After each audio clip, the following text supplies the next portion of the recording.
북저널리즘 위크엔드 시작합니다. 안녕하세요. 현재를 해설하고 미래를 전망하는 소식을 살펴보는 위크엔드. 이번 이야기는 김혜림 에디터가 준비했습니다. 어떤 주제 가지고 오셨나요? 네, 오늘은 조금 우울한 소식을 들고 왔는데요. 좀 요즘 기분들은 어떠신지 먼저 묻고 싶어요. 요즘 잘 지내세요? 그 우울한 소식을 들고 오셨다고 하셨는데 네. 뭐 저도 요즘 우울합니다. 아, 그렇군요. 아니 근데 갑자기 좀 뜬금없긴 하네요. 네. 뜬금없지만 네. 성실하게 답변을 해보자면은 그래요. 요즘 너무 정신없고 피곤해서 그리고 저 되게 엄청 아팠잖아요. 맞아요. 거의 정말 저 살다 이런 감기 처음이었다. 코로나보다 아팠다. 네. 사경을 헤매다 왔기 때문에 지금 제가 제 기분이 어떤지 잘 모르겠어요. 아. 어찌 보면 제일 위험한 상태네요. 맞아요. 제 기분을 좀 오늘 저녁에는 차분히 좀 돌아봐야겠습니다. 사실 요즘 안 좋은 소식들도 너무 많고 뭐 음. 굉장히 혼란스러운 상황이라서 본인의 기분을 챙기지 못한다거나 또 우울한 사람들도 굉장히 많은 것 같아요.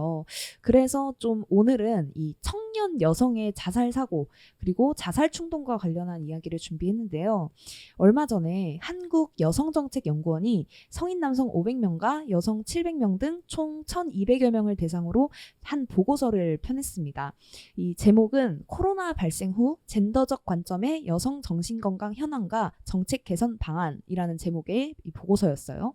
근데 조사를 해보니까 코로나19가 유행하던 시기에 자살 충동을 경험한 연령대와 성별을 조사해 봤을 때 30대 여성이 가장 좀 위험한 상태였다는 거예요. 32.4%를 차지하고 있었는데 이게 남녀 통틀어서 전 연령대에서 가장 높은 비율이었고요. 그 다음을 20대 남성이 이었습니다. 31%로 이었어요. 네. 그 당시에 뭐 기사도 많이 났었던 것 같아요. 네. 뭐 이제 코로나 블루라고 해가지고 그죠? 30대 여성이 그런데 특별히 더 힘들었다라는 게 저는 좀 인상적인데 네. 뭐 지금이야 좀 많이 이제 무뎌졌지만 당시만 해도 정말 좀 이런 이야기들이 많았죠. 뭐 맞아요, 우울하다, 맞아요. 뭐 힘들다, 그죠? 네. 근데 좀 우리가 좀 주목하면 좋을 점이 이게 30대 여성만의 이야기가 아니라는 점이에요. 연령대별로 살폈을 때 굉장히 좀 의미심장한 게 사실 30대 여성, 그 다음이 20대 남성, 그리고 또 그 다음을 20대 여성이 잇고 있거든요. 이 20대 여성은 좀 23.5% 정도를 차지를 했습니다. 그러니까 그 젊은 여성 세대가 정신적으로 좀 젊은 여성 세대 또 젊은 세대가 정신적으로 어려움을 호소하는 경향이 있는 거예요. 그 최근 1년간 2주 이상 연속적으로 일상생활에 지장이 있을 정도로 슬프거나 절망감을 느낀 적이 있음을 의미하는 좀 우울감 경험률이라는 지표가 있는데 여기서도 30대 여성이 65.7%로 가장 높은 비율을 기록했습니다. 남성도 역시 20대가 50%를 차지하면서 남성 전체 연령 중 가장 높은 수준으로 나타났고요. 코로나19 유행 시기에 갑작스러운 좀 사회적 환경의 변화로 인해서 평소보다 스트레스를 더욱 많이 느꼈다고 응답한 비율도 여성이 72.4%, 남성이 68.4%로 역시 여성이 이제 좀 소폭이긴 하지만 높았습니다. 네. 이게 뭐 굉장히 좀 걱정스러운 통계이기는 한데 그래도 이제 뭐 코로나 때 조사한 거니까요. 지금은 네. 이제 뭐 코로나가 이제 뭐 완전히 거의 끝났잖아요. 그래서 지금은 좀 뭐 괜찮아지지 않았을까 하는 생각도 드는데요. 네. 근데 좀 기사들을 살펴보면 안타깝게도 그런 상황이 아닌 것 같아요. 이 질병관리청이 얼마 전에 제13차 국가손상 종합 통계를 발표했는데 우리나라에서 지금 39분마다 한 명이 자살로 세상을 등지고 있다고 합니다. 그 외부 요인으로 인한 사망 가운데 무려 절반이 자살로 인한 죽음이었다고 하거든요. 그런데 여기서도 좀 비슷한 현상이 관찰이 돼요. 응급실 기반의 자살 시도자 사후 관리 시스템이라고 있는데 여기서 집계한 바에 따르면 자살 시도자는 여성이 1만 6천여 명으로 남성보다 1.8배가량 많았다고 합니다. 아, 이게 뭐 1.1배다, 뭐 1.2배다 정도면 어떤 그 통계를 이제 집계하고 분석하는 데 있어서 뭐 약간의 오차 정도라고 생각할 수도 있을 것 같은데 네. 1.8배 그러니까 거의 2배 가까이 그쵸. 이러는 거면 뭐 분명한 이유가 있을 것 같아요. 그리고 뭐 아까 코로나 때도 30대 여성이 가장 이제 뭐 자살 충동을 많이 겪었다라고 하셨는데 저는 사실 뭐 30대도 아니고 여성도 아니다 보니까 30대 여성의 어떤 구체적 삶에 대해서 막 머릿속으로 그려지지는 않거든요. 그래서 혹시 뭐 연구 보고서에서는 그 이유를 뭐라고 설명을 하고 있나요? 네네. 그 연구진이 또 밝혀낸 것이 하나 있어서 이 지점을 먼저 짚고 설명을 하면 좋을 것 같은데요. 일단 2인 가구 이상에 속한 여성이 다른 가구 형태, 그러니까 1인 가구보다 스트레스 수준이 높게 나타났어요. 그래서 연구진이 기혼 여성의 경우에는 이 코로나 시기에 미취학 아동 돌봄 문제가 가중되면서 일과 가정의 양립 문제가 발생한 것이라고 봤고요. 실제로 코로나 장기화 시기 기사들을 살펴보면 30대 여성의 우울 위험이 당시에도 가장 심각한 것으로 드러났다라는 기사들이 여럿 있었습니다. 뭐 돌봄과 가사 그리고 실업이라는 삼중고에 놓이게 되면서 30대 여성들의 정신 건강이 당시 대체로 너무 안 좋아졌다는 거예요. 정말 그렇겠네요. 30대 여성이라면 그리고 뭐 20대 후반이나 30대 초반에 만약에 결혼을 했다면 애가 한창 이제 부모 손이 많이 필요할 그쵸. 때일 텐데 네. 그 시기에 이제 코로나19로 집에 갇혀 있으면서 뭐 일도 해야 되고 육아도 해야 되고 그쵸. 그러면은 뭐 확실히 좀 뭐 우울감이라거나 그런 것들이 컸을 것 같기는 해요. 그런데 또 한편으로는 이런 생각도 드는 게 그 뭐 국가나 지자체나 이런 것에서 이제 어떤 정신 건강이나 이런 것 관련해서 도움을 받을 수 있는 네, 뭐 그런 맞죠. 서비스들 있잖아요. 뭐 그런 쪽은 어떻게 좀 이용이 잘 안 되고 있는 건가요? 네네. 그게 또 이제 큰 하나의 문제인데요. 응답자 644명이 주민센터나 보건소의 정신복지센터 그리고 자살예방센터처럼 정부가 운영하는 정신건강 지원 사업이 존재한다는 거를 인지는 하고 있었다고 해요. 그러니까 절반 정도는 인지를 하고 있었다는 거죠. 그런데 실제로 이걸 이용한 남성과 여성이 각각 17.9%, 16.1%에 불과했습니다. 그러니까 이유를 물었더니 그 정신적 어려움이 없다라고 답한 응답자 다음으로 남성은 뭐 여기서 어떤 도움을 받을 수 있을지 잘 몰라서 굳이 신청을 안 했다가 그 다음으로 이제 많은 응답이었고, 여성의 경우에는 주변 시선이 부담돼서 안 갔다는 응답이 가장 컸어요. 근데 굉장히 저는 공감이 되는 것 같아요. 이게 뭐 최근 들어서야 뭐 정신과에 대해서 우리 좀 인식이나 그런 것들이 전보다는 분명히 좋아지기는 했지만 아직까지도 뭐 예를 들어서 정신과 상담을 받고 왔다라고 네. 하면은 막 주변에서 막 필요 이상으로 많이 걱정하고 그쵸. 뭐 그런 것들이 좀 있는 것 같아요. 진짜 그래서 이 여성이 남성보다 그런 지점들에 더욱 예민하다 혹은 예민하게 반응할 수밖에 없는 구조가 있다라고 표현할 수 있겠는데요. 그래서 물론 정책적으로 사회적 낙인을 없애고 또 낙인을 걱정하지 않을 수준의 정신건강 서비스를 개발하는 것도 중요하지만 좀 함께 들여다보면 좋을 만한 게 애초에 근본적으로 여성이 갖는 자살 충동이나 자살 사고의 특징이 뭐고 작동 방식이 뭔지를 함께 봐야 하는 것 같아요. 이 지점을 들여다봐야만 왜 20대 여성의 자살률이 계속해서 급증하고 있는지, 그리고 또 국가의 비상사태일 때 왜 30대 여성은 벼랑 끝에 몰렸었는지, 또 더 나아가서 지금 청년들이 어떤 부담들을 느끼고 있기에 불안감을 더 호소하는지 등까지도 좀 함께 살펴볼 수 있을 것 같습니다. 네, 뭐 아까 말씀 나눈 것처럼 확실히 뭐 20대 여성 그리고 30대 여성이 아무래도 이제 가정 내에서는 아직까지는 가사노동을 더 많이 하고 있잖아요. 네. 그러다 보니까 가정 내에서도 약자의 자리에 좀 몰리기가 쉽고 뭐 그런 지점들도 분명히 자살 충동으로 이어진 어떤 원인 중에 하나인 것 같아요. 네, 맞습니다. 좀 관련해서 함께 소개하고 싶은 책이 있는데요. 청년 여성들의 자살 생각에 관한 연구라는 부제가 붙은 책인 증발하고 싶은 여자들이에요. 이 책을 집필한 연구자인 이소은이 책 프롤로그에서 지금의 한국 사회를 살아가면서 자살 생각을 해보지 않은 내 나이 또래의 여성은 거의 없을 것이다 라고 단도직입적으로 말하기도 하는데요. 이 책은 21명의 청년 여성의 이야기를 깊이 들은 후에 그를 분석하고 정리한 연구를 풀어낸 책이에요. 그래서 책에서는 어떻게 여성이 자신 스스로의 죽음을 생각하게 되는지 그 과정에 대한 이야기를 좀 심도 있게 풀어내고 있습니다. 이제 이분들이 가장 뭐랄까요, 좀 죽음을 생각하게 되는 네. 가장 큰 원인이 뭔지가 일단 저는 제일 먼저 궁금한데요. 네. 예. 이 책의 처음이 가족으로 시작해요. 그래서 그 여성주의 저널 일다에서 저자를 인터뷰했는데 그 저자가 이렇게 말하더라고요. 한국은 다른 나라에 비해서 가족주의가 심한 만큼 가족이면 뭐든 해줘야 한다고 생각하는 경향이 있다.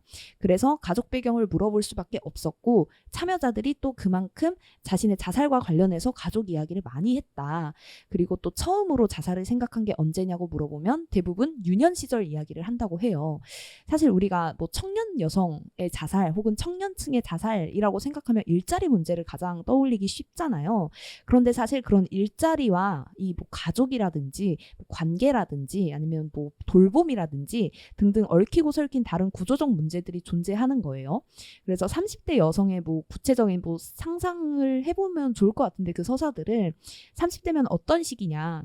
뭐 위로는 뭔가 뭐 부모님도 모셔야 하고 용돈도 드리고 효녀 노릇도 해야 할 것 같은 이제 상황이고 또 결혼해서 좀 챙겨야 할 남편도 있고 이제 막 태어난 아이도 있겠죠. 그리고 또 결혼 생활 자체가 낯선 경우도 많을 테고 또 제가 요즘에 또 밀레니얼 세대 부모 관련해서 이제 책을 좀 편집을 하고 있는데 거기서도 짚고 있는 게 사실 부모들의 외로움, 요즘 부모들은 너무 외롭다라는 지점이 굉장히 또 큰 지점이에요. 되게 의외네요. 이제 막연하게 생각했을 때는 이제 혼자 사는 사람들 이 좀 이런 외로움을 더 타고 또 뭐 불안감이나 뭐 우울감이나 그런 것들이 있을 것 같은데 이제 부모도 외롭다라고 하니까 좀 뭐랄까요, 좀 다르게 들리네요. 네. 이게 왜 그렇냐라고 봤을 때는 지금 30대의 모습들을 생각을 해보면 정말 천차만별이에요. 그 예전에 30대는 그냥 따를 법한 어떤 모습이 있었어요. 뭐 차 한 대 갖고 있고 아파트에서 아이를 뭐 어떻게 키우고 있고 아내는 뭘 하고 남편은 뭘 하고 뭐 이런 대강의 어떤 모습이 있었는데 그런 전통적인 모습들이 현실적 한계로 인해서 조금씩 와해되기 시작했고 한편으로는 결혼을 아예 안 하는 친구들도 엄청나게 늘어난 거죠. 그래서 제가 그 편집하는 책의 저자도 밀레니얼 세대 부모인데 실제로 결혼하고 안 하고가 뭐 친구 사이에 뭔 상관이야 하겠지만 결혼하고 육아하는 세상과 그렇지 않은 세상이 너무 달라서 서로가 그냥 예의상 대화하는 느낌이 나기 쉽다는 거예요.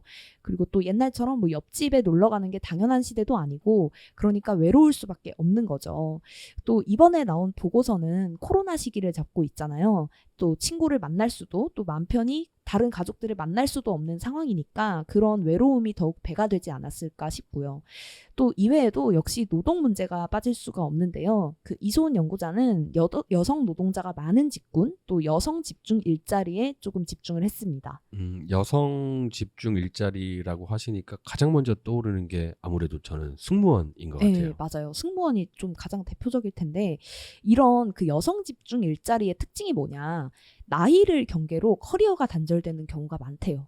그러니까 어느 정도 나이가 되면은 그 승무원 같은 경우에는 극소수만 사무직 자리로 전환하고 나머지 대다수는 그만둔다고 하거든요. 또 웹디자이너들은 심지어 경력을 깎는 경우도 있대요.